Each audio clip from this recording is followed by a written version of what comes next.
መድረክ ላይ ቆሞ ስለሰበካ በመንፈስ ሊሆን አይችልም። አንድ ሰው ትልቅ ቤተክርስቲያን ስለሰራ በመንፈስ ሊሆን አይችልም።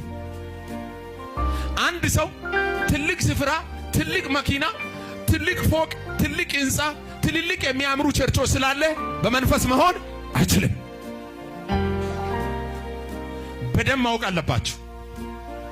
በመንፈስ የሚኖሩ ሰዎች የራሳቸውን ማንነት አሳልፈው ለእግዚአብሔር የሰጡ ናቸው። ስለ ሥጋ የማያስቡ፣ ስለ እግዚአብሔር የሚያስቡ፣ እግዚአብሔር ስለ እነሱ የሚያስቡ፣ ስለ ቤታቸው፣ ስለ ትዳራቸው ያለው ጉዳይ፣ ስለ አገልግሎታቸው፣ ስለ ህይወታቸው፣ ስለ በረከታቸው፣ ስለ ያለው ነገር ጉዳይ ለእግዚአብሔር ሙሉ በሙሉ አሳልፎ የሰጠ ሰው በመንፈስ ይኖራል እንጂ የሆነ ነገር ስላለ ወይ እንዲህ ስለ ዝቅ ስላለ ሳይሆን በጌታ መንፈስ የሚኖሩ ሰዎች መለያቸው መንገድ ምንድነው? የመጀመሪያ ማንነታቸውን ያለው ነገራቸውን በሙሉ ለእግዚአብሔር ማስረከብ ነው። ሁሉን ለሚችል ጌታ መስጠት ነው።